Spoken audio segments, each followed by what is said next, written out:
Welcome back to the LTS radio show. Duncan, your host, as usual, here with Tucker the boy. Yes, sir. Yes, sir. Ready to jump into some Afcon conversations, man. It's about that time. It's December, and it's quite around the corner, man. Yeah. Afcon. It's just that, that competition around December. Yeah.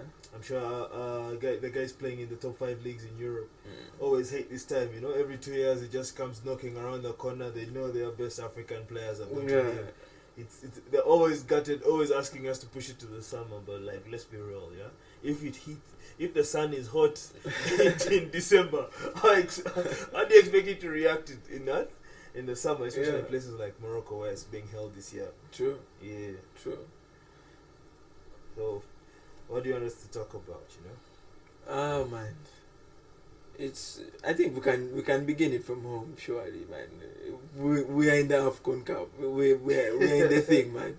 Yeah, we're back. Let's start it from home. Yeah, right. Let's start it with Uganda. We are back in Afcon. Since 2019. Yeah. We got out just out of COVID. Right before COVID, actually, we played right before COVID. 2019 just going into 2020. We played that Afcon. It was great.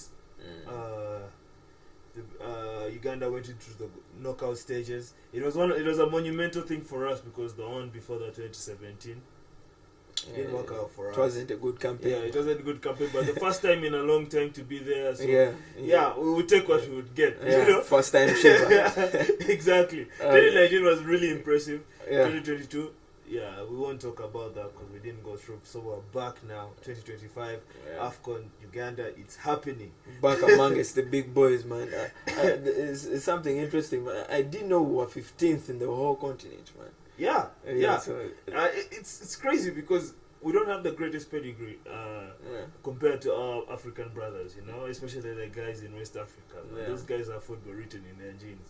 But our football has been improving over the recent years because sometimes it's all about just exposure to the sport. And football really exposure in the sport to hit international standards where it is competitive, it is fast, it is tactical. It didn't come in until the early 2000s. Let's be real. Before it was just haram ball. Guys were just on vibes. Exactly. Now we're back. Our football speaks for itself. It shows that we're not the best players. We don't have players actually playing in any of the top 5 leagues. I think we have only one, but but he's not really a starter in any of the top 5 leagues.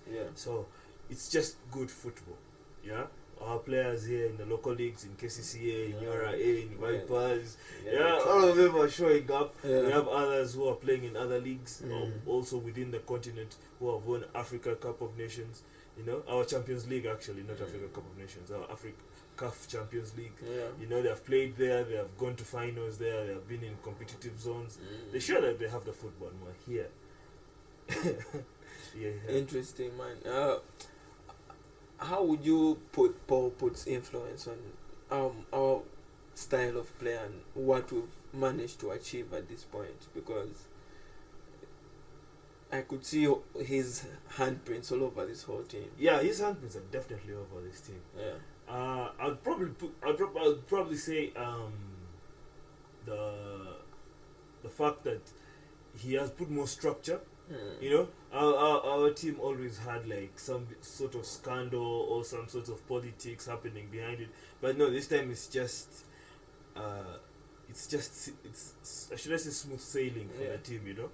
I think it's also because since we won the bid to have Afcon in 2027, we cannot be so disorganized. So show face. FIFA has definitely done their part there.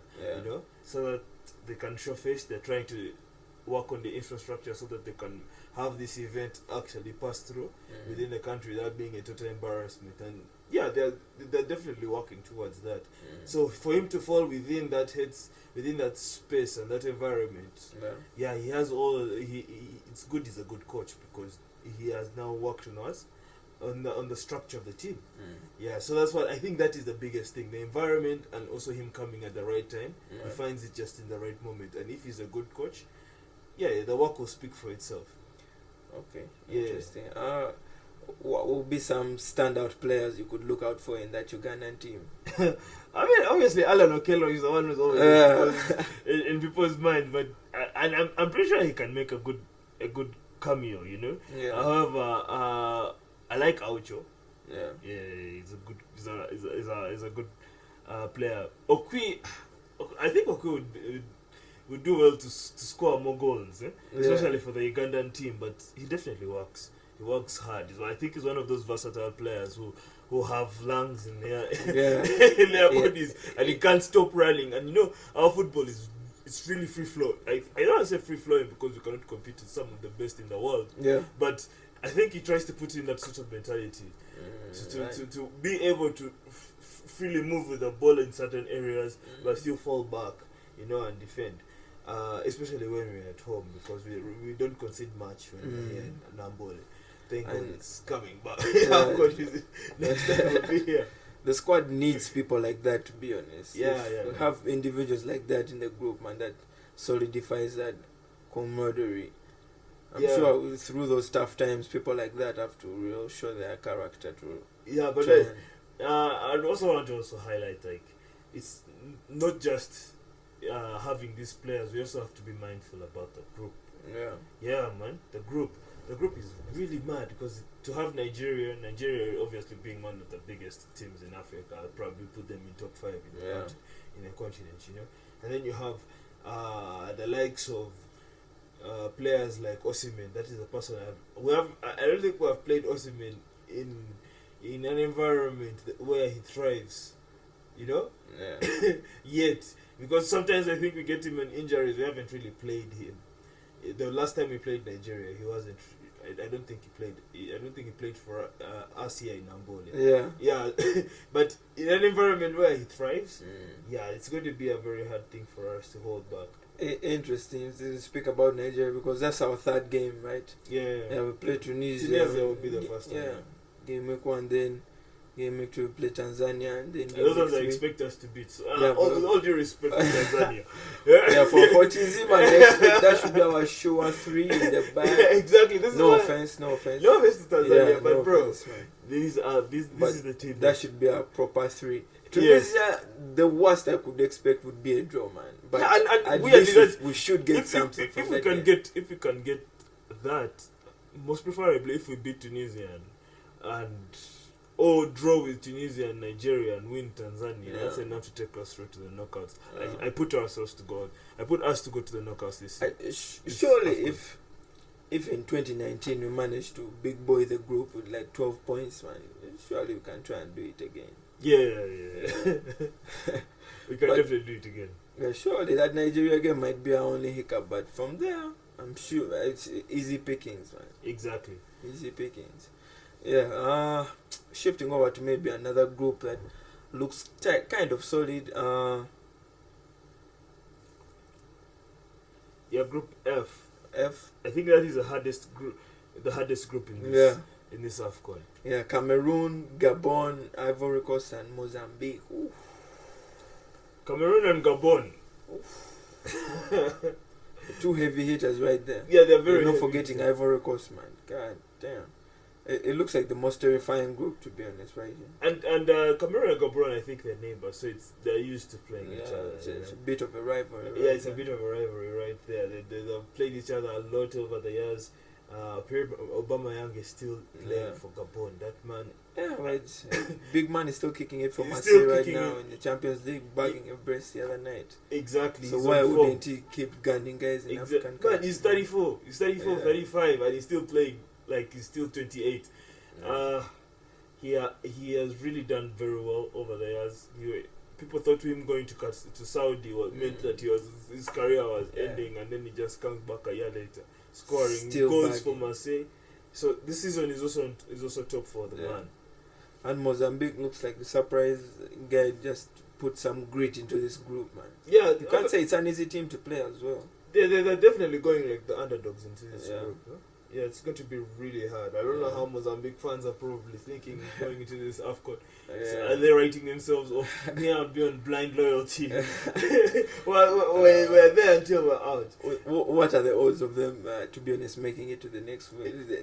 If we're being pragmatic, 3 top teams. If we're being pragmatic, they can probably nick a draw or a surprise win against Gabon, but Ivory Coast and Cameroon, those are very tough. Pocket them. Those are very tough teams for them to go against. Oh yeah, that Cameroon team is quite solid, man. Quite the likes of Bran Mbeumo in that team, Baleba. Yeah, they have I think it's Onyeka, the one in Onyeka is Nigerian. He's Nigerian. Yeah, Frank Onyeka. Yeah. Oh, Frank Onyeka is Nigerian. However, there's Onana definitely.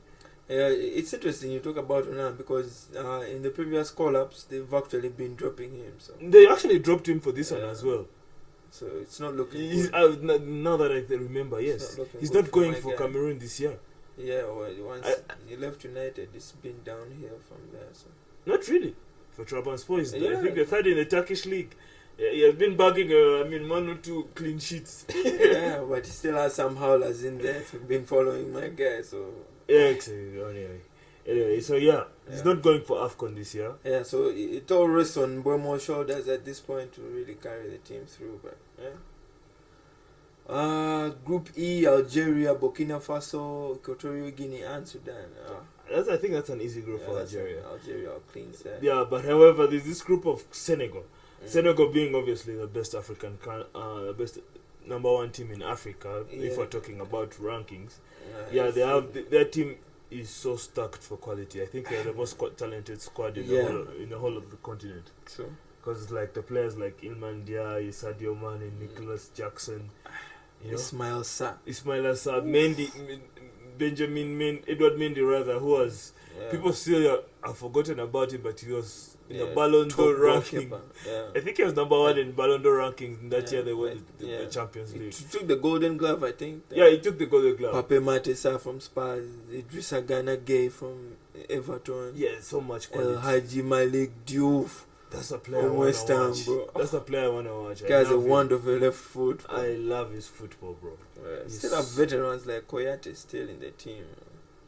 They are the best team. They have so much quality. Not just the experienced squad, right?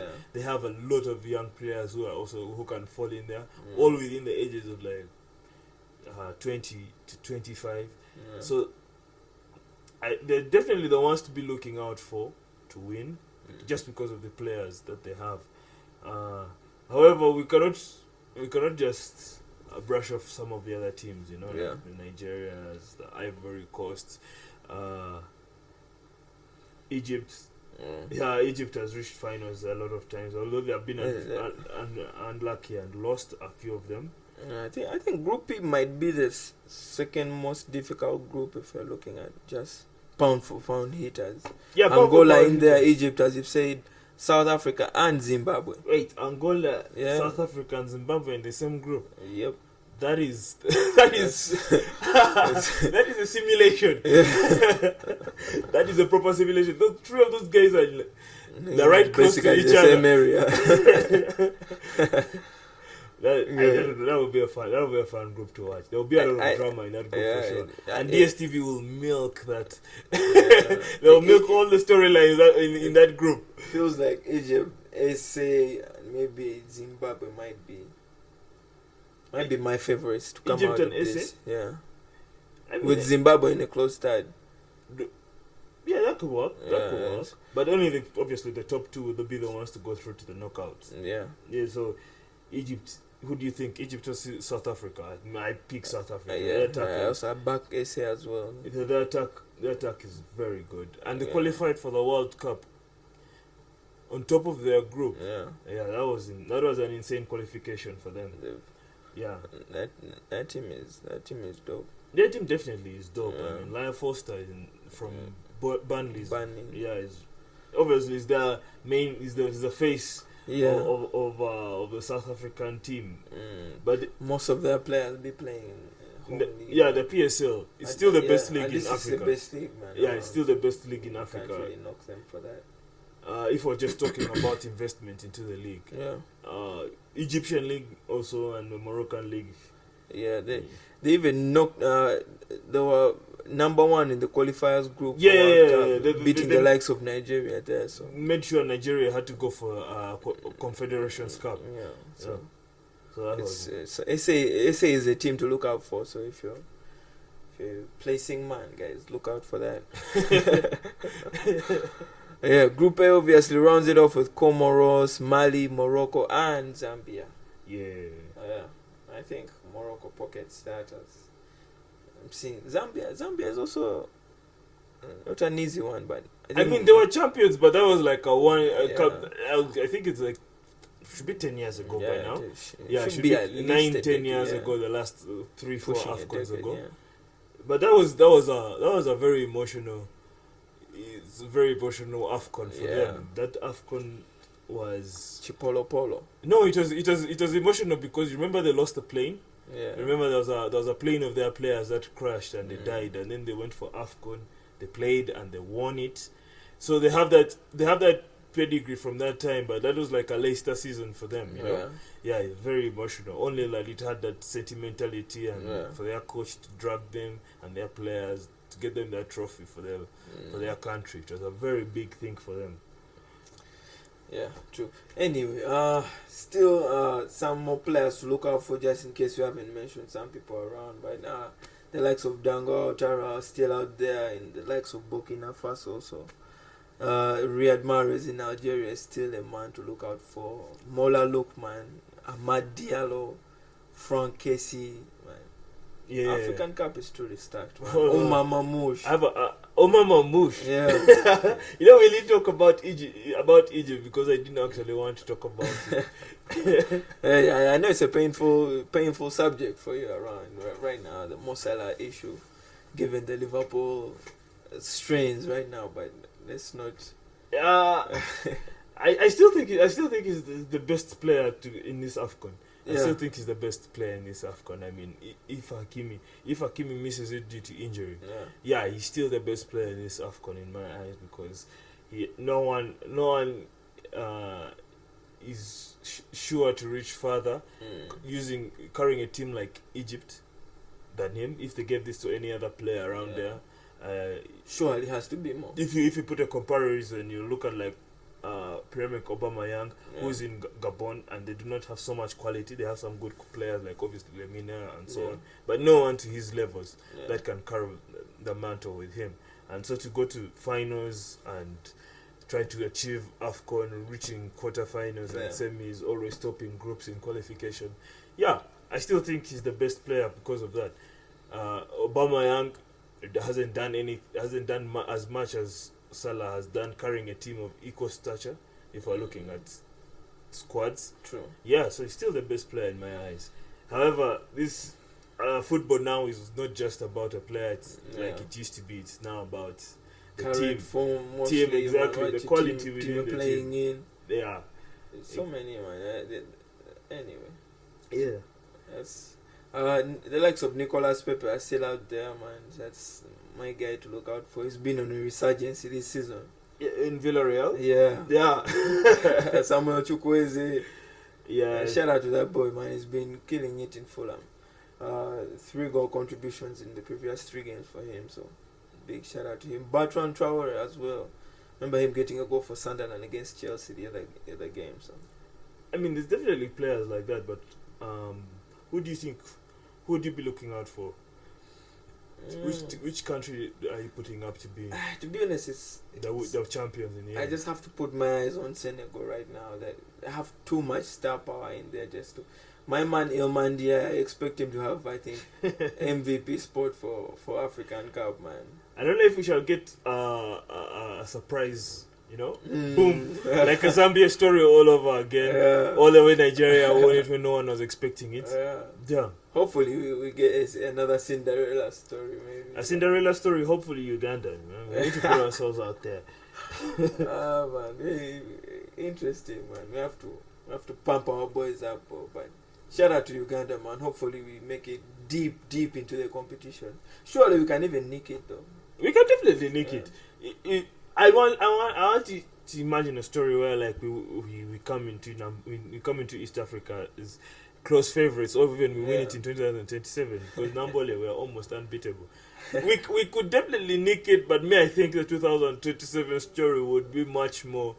Would be our Cinderella story. I would kill for a Cinderella story for Uganda. First time you own, first time you take him.